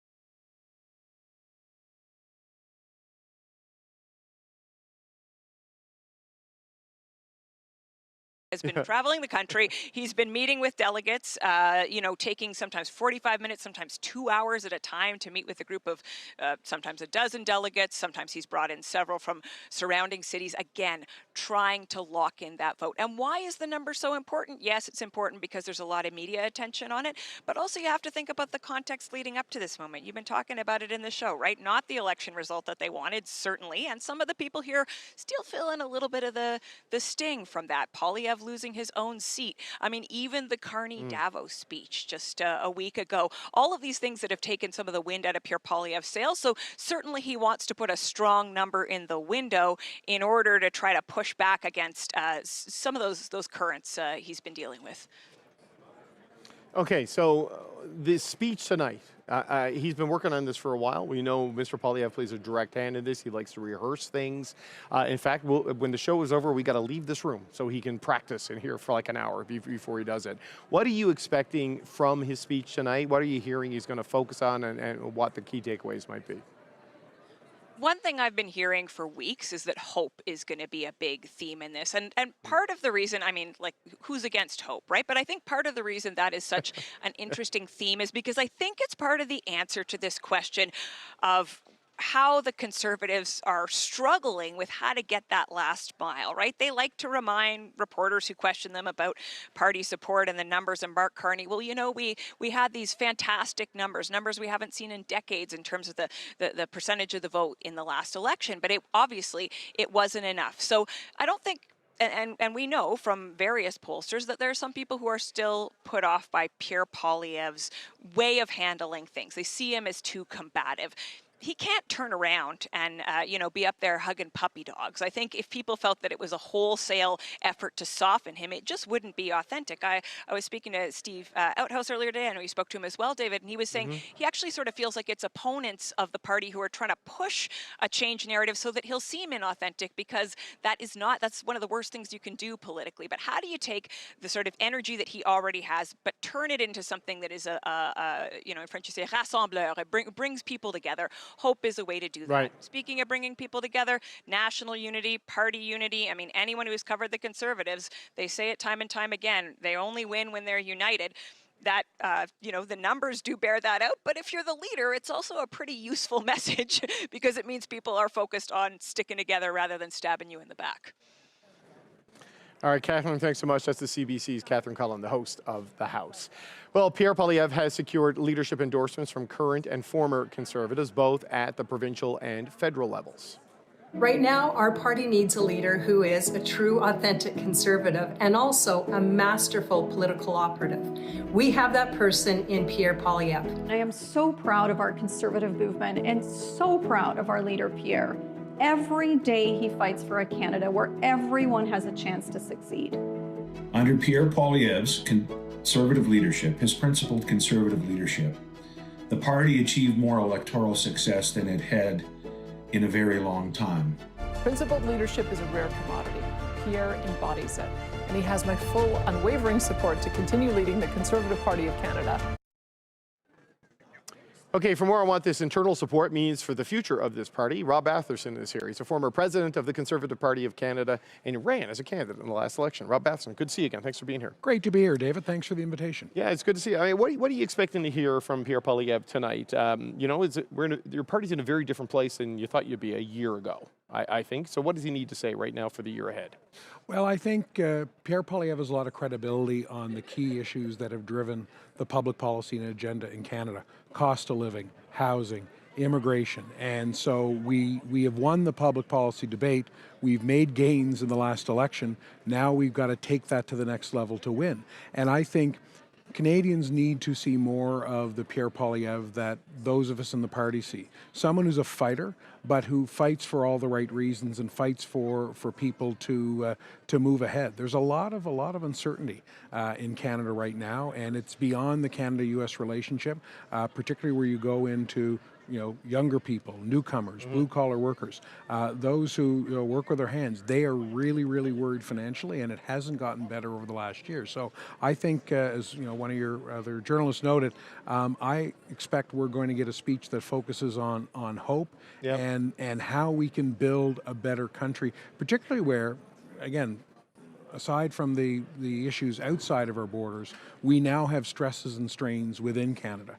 And it's fair to say that the unity question is getting, worse, not only in Quebec, but here in Alberta. And so which leader is going to be positioned to bring Quebec and Alberta together? And I think that leader is going to be Pierre Poilievre. But how do you take it to the next level, to go back to the first part of your answer there, on that issue set that you used last time, when it's expanded and evolved? I mean, you guys got derailed by the Trump effect, I think it's safe to say. The Liberals changed leaders and then Trump changed the battlefield.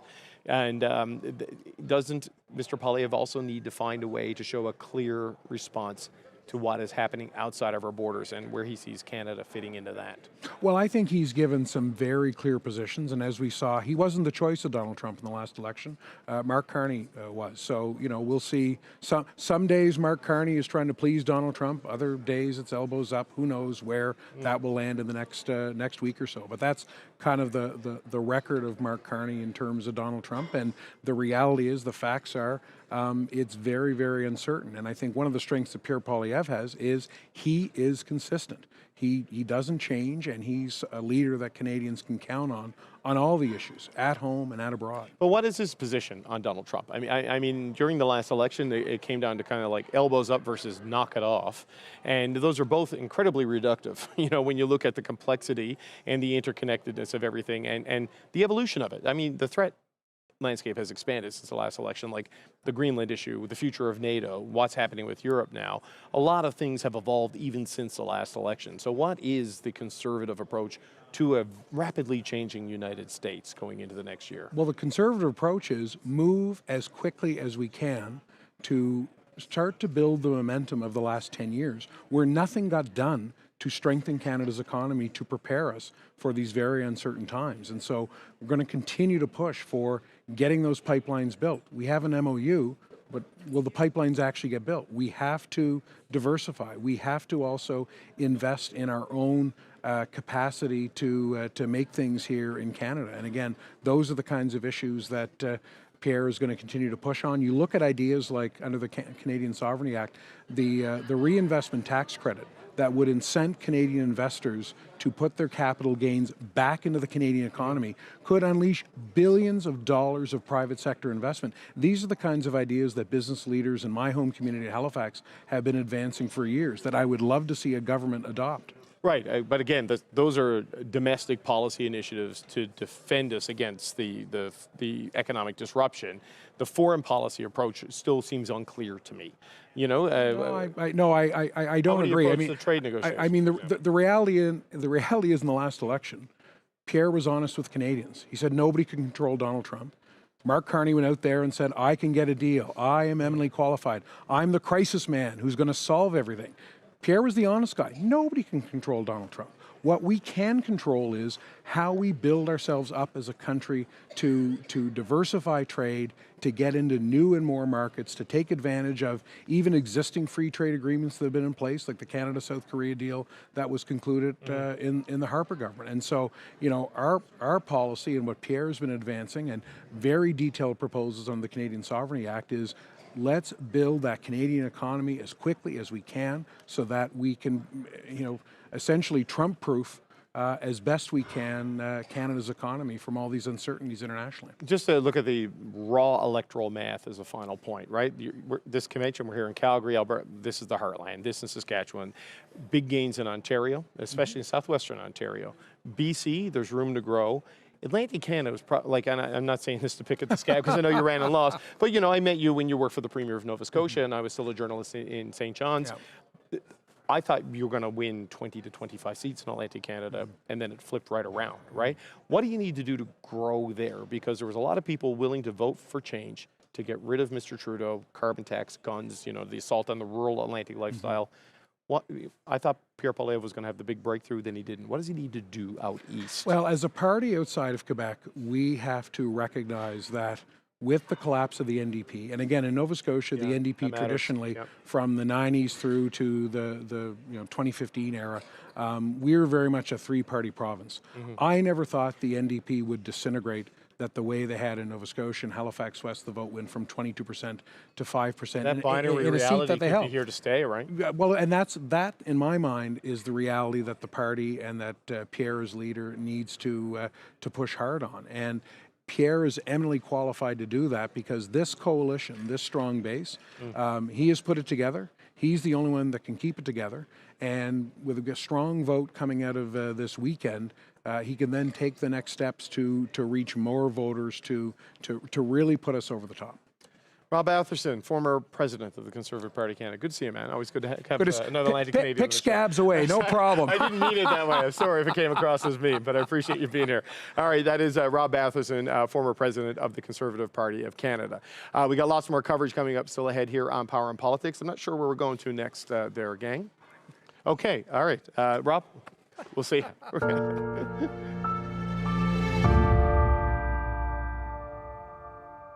So Lisa Rate's a distant cousin, so she is. Okay, we got to turn to some sad news now before we continue with our political coverage, because the beloved and legendary Canadian actor Catherine O'Hara has died. The Emmy Award-winning comedian was 71 years old. Let's take a look back at O'Hara's life and career. David! Kevin! From the laughs to the love, Catherine O'Hara, the star known to so many as a national treasure, has died. Born and raised in Toronto, O'Hara began her career at Toronto's Second City Theatre. Here's what the iconic improv joint had to say about the star. Catherine O'Hara was a trailblazer and an iconic talent, so it's impossible to get into comedy in Canada and not feel that influence. Later on, she helped create SCTV alongside fellow alumni, including Eugene Levy. From her work as Kevin McAllister's mother in Home Alone, that movie you turn on every holiday season, to her hilarious, quick-witted character Moira Rose on Schitt's Creek. David must have taken it, along with my last molecule of hope. Beetlejuice, and more recent work alongside Pedro Pascal in The Last of Us and Seth Rogen in The Studio. O'Hara's career spanned more than decades, and her work connected with generations of fans. Her trophy shelf full, she received numerous Emmy nominations, 2 Screen Actors Guild Awards, and a Golden Globe. Here's O'Hara herself on the love for the craft and her humanity behind it. People are hilarious, whether we mean to be or not. Everyone is a character. And the best thing is, the healthiest kind of humor is if you can laugh at yourself, if you have a sense of humor about yourself. And we're all ridiculous and lovely, beautiful, hilarious people. And so there's just a never-ending wealth of characters in the world. Tributes are pouring in from co-stars and fans. Actor Pedro Pascal writing to Instagram, "Genius to be near you. This lucky world that had you will keep you always." And Macaulay Culkin writes, "I thought we had time. I heard you, but I had so much more to say. I'll see you later." Leaving behind her husband and 2 kids, the star was 71. Griffin Yeager, CBC News, Toronto.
Welcome back to Power on Politics. We are live from Calgary for the Conservative Party convention, where in just a couple of hours, Pierre Poilievre will ask the more than 2,500 delegates for their support.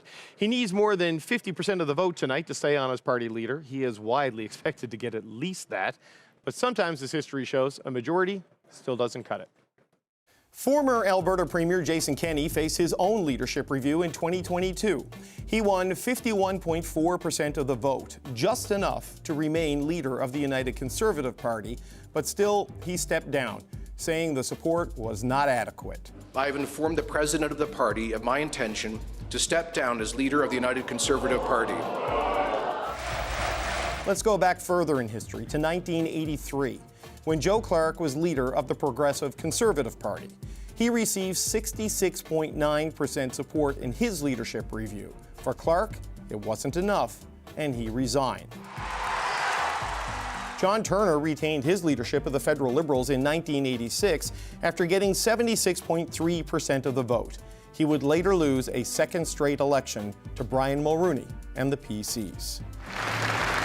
Before becoming Prime Minister, Stephen Harper faced his one and only leadership review as Conservative leader in 2005. He was backed by 84% of the party delegates, a strong endorsement that would pave a path to power the following year. And then there's current Alberta Premier Danielle Smith, whose leadership of the United Conservative Party was tested in 2024. She received an overwhelming 91.5% of the vote. Our Conservative movement is stronger than it's ever been. Then there's leaders like former BC Conservative leader John Rustad. He secured 71% of his party support in a review last fall, but was pushed out of the party less than 3 months later.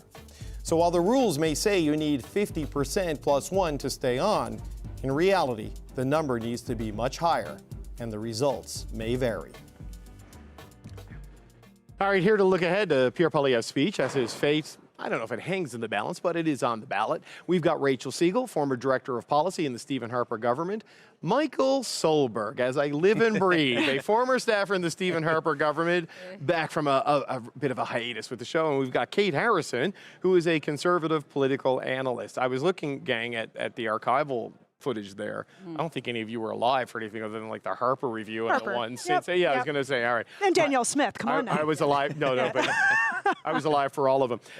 Kate, let's start with you. I mean, what do conservatives want to hear from Pierre Poilievre tonight? What do you think they need to hear from Pierre Poilievre? Well, keep in mind this audience is the grassroots of the party. These are heavy supporters, people that have been involved in some cases for decades and through many governments. So I think they want to see Pierre's classic kind of fire in the belly and motivation. But I think this is a speech also for Canadians.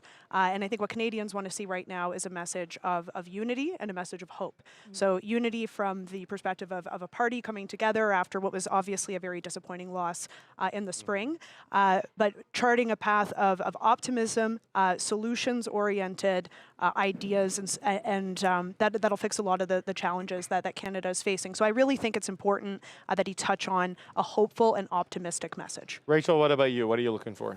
Well, I think that a lot of Canadians are watching their bank accounts. They're watching domestic issues, affordability. And I think that this room is really looking for a roadmap as to how Pierre is going to take the party to a win in the next election, talking about those domestic issues. It's something that we talked about a lot during the federal campaign, the Donald Trump global commentary versus domestic commentary, and what Pierre is going to do differently than the Prime Minister.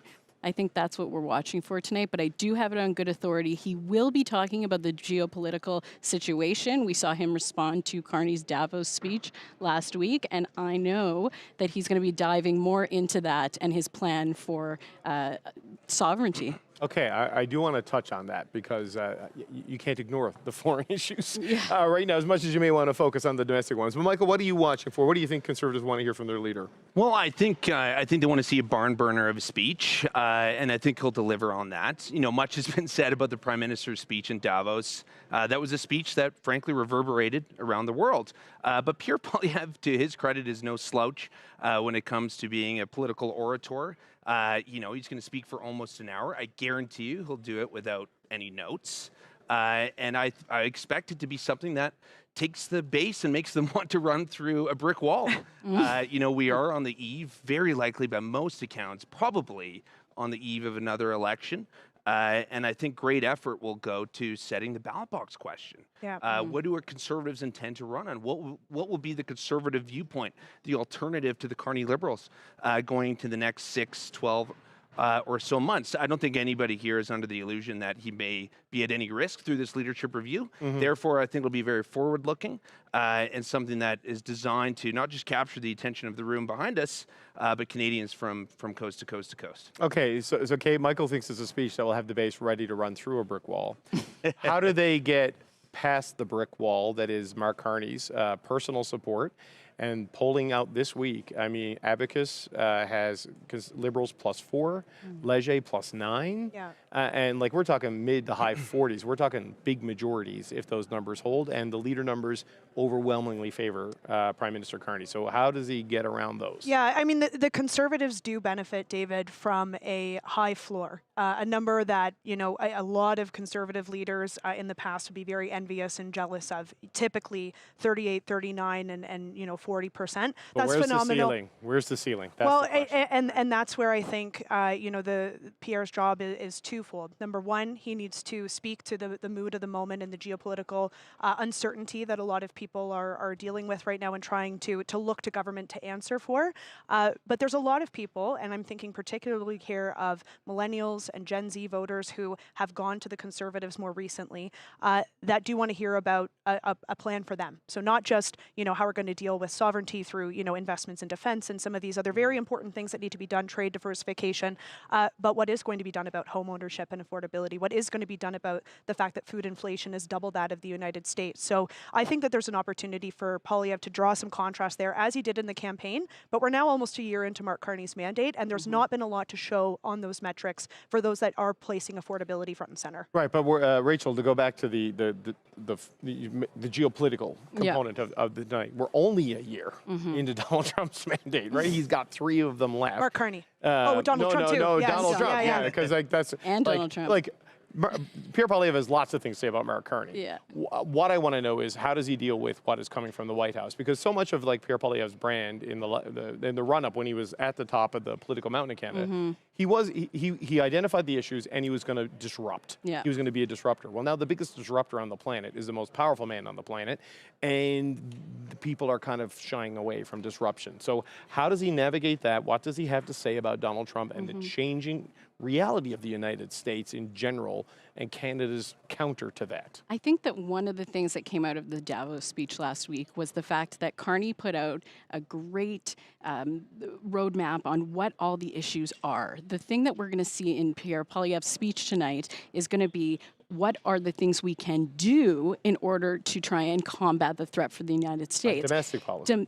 Domestic and globally. So we saw last week him talking about military action, about militarizing the North. I think we're going to see a lot more of that, and that is going to bring hope in the next few months as we see the Prime Minister flying around the world, trying to make these different deals with all of these different countries, but actually not answering at home what it is that he's doing for the country. And I think that Pierre Poilievre over the next little while is going to try and differentiate himself by being the guy that has the plan, that being the guy that wants to talk about militarization, that wants to talk about Canada's sovereignty, and putting forward that plan tonight on that stage. Michael, what do you expect to see there? Because domestic politics is being driven by geopolitics in a massive way. So you need an answer to it if you're going to be the government in waiting. Yeah, I mean, foreign policy and domestic politics in Canada are more integrated than ever, at least as it relates to the concerns that Canadians have. Most elections, broadly speaking, are not defined. The ballot box question is rarely defined on foreign policy.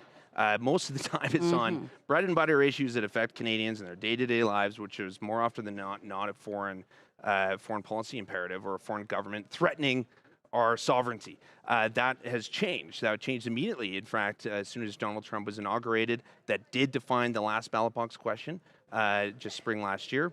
And I think there is risk to the Conservatives that it will define this one. The reason I say it's a risk is because as the opposition, it is much tougher to carry a message on foreign policy. The Prime Minister will be allowed to be in these rooms. He's the one going to be at the White House. He's the one speaking at Davos. He's the one engaging with NATO allies. And that does not necessarily play to the advantage of Conservatives. That said, Pierre Poilievre absolutely needs to meet the moment in a way that I think he missed around this time last year when the ballot box question was being defined, when the trend line started to court itself towards the Carney Liberals. And I think he needs to start that effort tonight. So much effort has gone into planning tonight. So much time and resources of the party have gone into planning this convention, ensuring that the leader receives the broad swath of support of members. But after tonight, it will get to the hard work of holding this government to account and presenting an alternative vision to Canadians, and that will be on foreign policy. What will we do with Trump? How will we expand our trade diversification with other countries? But it can't be a Pepsi-Coke scenario. If the policy differential is too similar, it'll again center on personality. We already see the polling that does not favor Pierre Poilievre. So we need to see something different, something stronger. I'm not necessarily sure what that will be, but I think that narrative will start to be built tonight.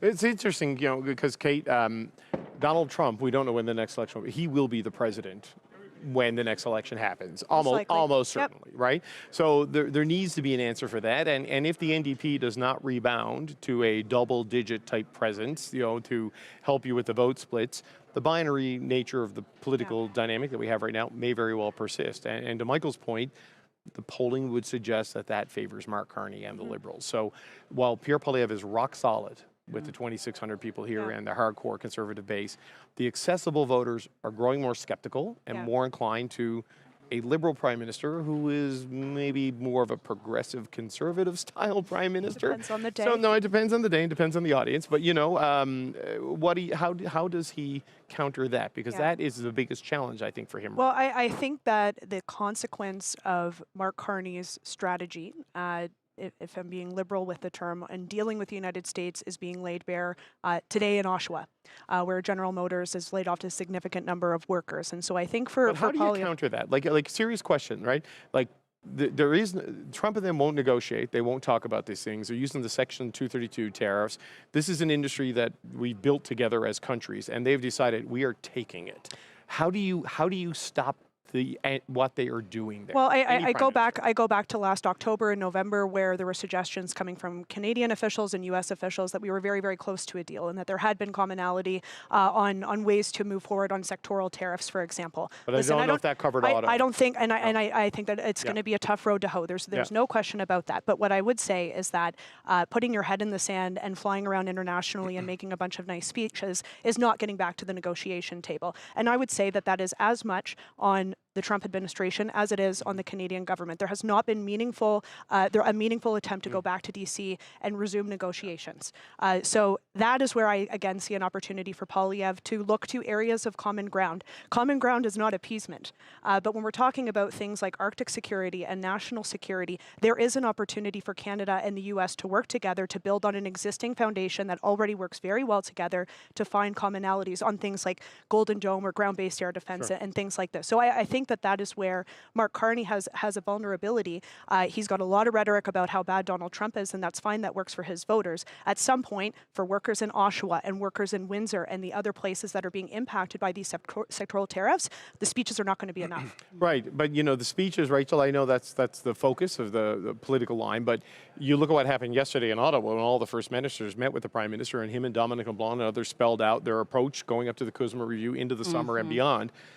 Premiers of every stripe said there's a strategy, there's a plan, we got confidence in what they're doing here. It's Donald Trump. Like, you don't know what you're doing, what you're dealing with from day to day. So the people who are in the room getting the briefings seem to think there is a plan. Here's the problem, though, David.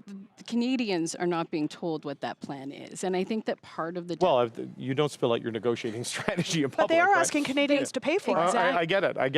And it's been so long. We're not talking about the first day of Mark Carney's administration, the first negotiation, the first issue with Donald Trump. We are now at almost a year of this administration here in Canada, and Canadians know so little that Davos speech, I would argue, did so well with a Canadian audience Canadians, because we finally got to see a little peek into the mind of Mark Carney and what he's thinking. He went to China, he went to Qatar. We didn't know why, but in that speech, he addressed a little bit of the overall vision of his government. I will say, I want to talk about Kuzma, though, because that is the thing that I think we're all watching. Right. And when it comes to Pierre Poilievre and the Conservatives, I think they're watching that as well. Will Mark Carney be able to negotiate a deal for Canadians that is good? And what does good actually mean? Because if we see any kind of increase in tariffs, we're talking about massive impacts on the Canadian economy. Well, the Kuzma negotiation to me seems to be a harm reduction approach right now, because just Trump is intent on getting his pound of flesh out of this. And, you know, the foreign trips, we'll see if they pay off, but it is an attempt to hedge sources of capital and economic opportunities in markets. But it's not a binary. You can actually do both of these things in parallel. Sure, but it also takes partners, right? Like China's willing to talk, Trump maybe not. So we'll see. Partners are great, but getting results are better. I understand. You've made that point a few times. Michael, let's get to the number, because every Conservative I have on at the Conservative Convention wants to talk about Mark Carney. Let's talk about Pierre Poilievre. 84% is what Stephen Harper got. Yeah. He's got to clear that, right? Like, don't you think? Can he clear that? Should he clear that? What's the floor? What's a good number for Pierre Poilievre tonight? Yeah, you know, look, I've spoken to his campaign organizers, the people who have been appointed to ensure that he has a good number out of this exercise. I think anything over 80 is an endorsement, something that will allow him to skate on by, move beyond this exercise. Unify Caucus once again, I think grab a bit of a stronger hold again on Caucus communications, Caucus message, have something unified. Anything over 80% I think works. Obviously surpassing the former Prime Minister Harper, and 84% would be the gold standard.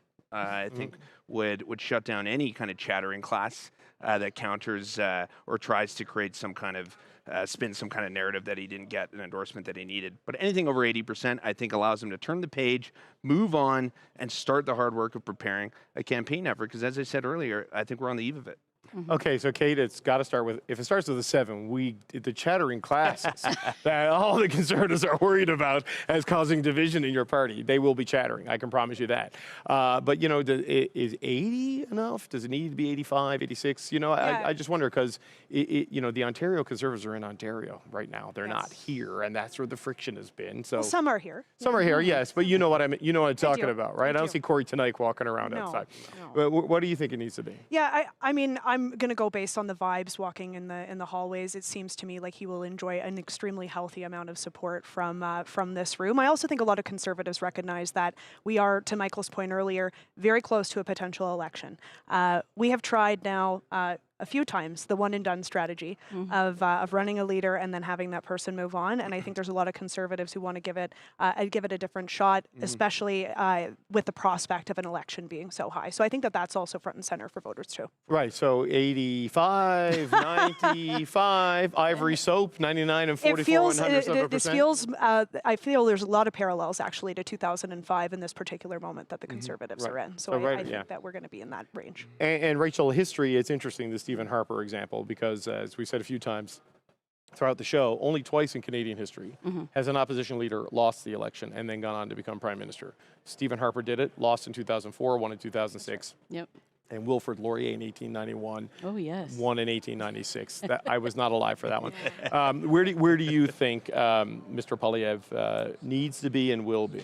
God, my answer keeps changing on this, but I said to JP last week that I'm going for around the 80-plus mark, and I still feel very confident talking to people here about that. But ultimately, whether he gets 80% or 95% and beats Stephen Harper tonight, it's more than likely that he will be the leader that's leading the Conservative Party of Canada into the next election. And I think that what we will see after that vote is everyone really rallying behind the leader and getting campaign ready just in case. I remember, Michael, when Danielle Smith had her review and she got 91.5%. I was texting with someone in their office when they got the result, because there was some anxiety about that going in, if you remember. Yep. And they said, well, what do you make of this result? I said, 8.5% want her to go, just teasing. But, I mean, a large enough number that it silences all sort of doubt is kind of the key. But, you know, Paul Wells said something smart on my show this week where he said, Friday isn't the end of it, Saturday is the beginning of it, Mhm. right? So where does it need to go tomorrow with Pierre Poilievre to build it out from whatever number he gets at this delegated convention? Well, I think tomorrow, ideally, everybody forgets what happened with the number. Leadership reviews are fascinating. Chattering classes won't let them, Michael. We're going to be back on the air tomorrow morning. They won't, but the people will forget before too long. And this is the fascinating part of leadership reviews is that, technically speaking, you need 50% plus one. In Jason Kenney's case, he got it, but he still resigned because the expectations that's were high. untenable, right? It's untenable. Yeah. But, they're always different. Everybody has a different metric depending on the leader, depending on the dynamic, what is acceptable or not. I guess as flapping lips on TV, we've all agreed that 80% plus is probably the benchmark to at least silence, the naysayers going into the next couple of weeks. But I think, ideally speaking, and what I think will be the reality after tonight, Pierre will go into tomorrow with this being a distant memory. Conservatives will have had their say on this issue. As dictated by the party constitution. And again, they will move to the task of creating the campaign infrastructure to go at Carney v. Pierre 2.0 once again. So, Kate, he's an Albertan, raised in Alberta. Pierre Poilievre was actually not far from where I lived in Calgary when I was younger. He, for now, is an Alberta MP, but he's not going to run in Battle River Crowfoot. Do we know even the province he's going to run in? Does he run again in Alberta, or does he go back to Ontario where he was an MP for so? Yeah, that's got to be that's got to be decided by now, I'm sure that there's conversations happening around that and discussions happening around that. I think that moving from one province to another, perhaps there's a desire to stay in the province that he's now representing. But I do think, to Michael's point, they need to be election ready. So that's part of the conversation, of course. But it's also starting to line up candidates and get nominations meetings underway, making sure that the bank is ready to go, making sure that commercials are ready to be activated, because I think that we are going to find ourselves, I know this will be very disheartening, I think we're going to find ourselves in an election period sooner rather than later. And so, I need a weekend off. Got to get up off the mat. And I think it was a disappointing year for Conservatives last year. There's no sugarcoating that. But this is the beginning of phase 2. And it's an opportunity for them to turn the page and be motivated and start getting the infrastructure together to go out and win. Okay, look, you got the money for an election, Rachel. $48 million, I think, was the report that you raised in 2025. Yep. Enough money to spend the maximum in the bank right now if an election were called today. So money won't be a problem. We got about 30 seconds, I think, before we lose the network, and we got to get out of the room so Pierre Poilievre can practice his speech. What do you want to see from the leader tomorrow, Sunday, Monday, Tuesday, as he gets going to build it out from here? I think that election readiness, that idea that he can sell the message to Canadians that he has the plan in this election and that this is a new beginning from where we've come from. And so I think watching Pierre Poilievre come out strong tomorrow after whatever the result is tonight and broaden the coalition he's already brought together. I mean, there's a lot of talk about boomers and conservatives. I can say without a doubt, I saw many boomers at convention today. They are here, in fact. But how does he really bring them in and broaden this coalition that drastically shifted in the last campaign? Okay, we got to leave it there. The boomers, I see young conservatives mad about that. I'm Gen X. We've been waiting out the boomers forever. All right, we got to go. That might be your last show, Michael. Kate Harrison, Rachel Siegel, Michael Sober. Good to see you again, buddy. All right, thank you all for watching this special edition of Power and Politics. Our coverage of the Conservative Convention continues at 8 p.m. Eastern Time, 6 Mountain. I'm going to join our chief political correspondent, Rosemary Barton, to cover Pierre Poilievre's speech to Conservatives back tomorrow morning, 11 a.m. Eastern, 9 Mountain, with analysis of the results of the big vote. We'll see you later, and we'll see you tomorrow.